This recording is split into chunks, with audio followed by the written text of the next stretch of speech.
Yan si nanay. Umiiyak.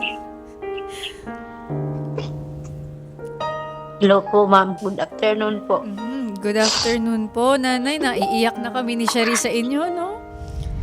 Sir Christopher, paano nyo po nakayanan na, alam nyo po kahit ako mawalay lang sa nanay ko, no, mahirap, mommy's girl. Pero kayo sir, 40 years. Paano po ninyo nakaya sir na wala pong nanay? Nabuhay naman po ako, ma'am, sa piling ng lola ko, sa mga auntie ko na nagtaguyod na tumulong sa akin para makapag-aral. Sobra po yung pasasalamat ko sa kanila dahil hindi nila ako pinabayaan. Kahit na wala po yung tunay kong nanay na mag-aalaga dapat sa akin. Sir Christopher, I'm sure naririnig na po ni Nanay Leonora Columna yung sinasabi po ninyo. Nanay Leonora, magandang hapon po. Ayan si nanay. Umiiyak.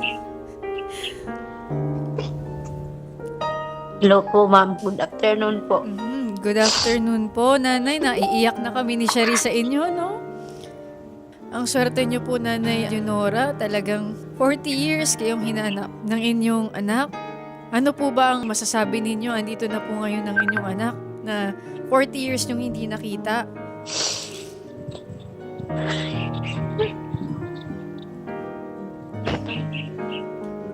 Talagang medyo magkamukha talaga Sorry sila po. no? Oo. Ang nakatuklas po na hinahanap po ko ng anak ko, yung pong anak ko po sa pangalawang asawa, yung pong pangatlo ko pong anak. Katitingin niya po sa mga nag-a-add friends sa akin, yung apo ko. Nabasa niya po na nagme-message po siya ng nagtatanong tungkol po sa kay Christopher na hinahanap po ang nanay. Ngayon po, sabi ng anak ko, Mama, Nora Columna raw po ito, hinahanap po kayo ni Christopher Baingco. Sabi po ni Mary Jane, yung anak ko pong pangatlo. Tapos sabi ko, bakit ako hahanapin? Sino ba yan? Taga saan ba siya? Sabi ko. Tanong mo sa kanya kung taga Moncada Tarlac siya. Ang sabi naman po nung apo ko, Popo daw, taga Moncada Tarlac. Sabi ko, sino ang tatay niya?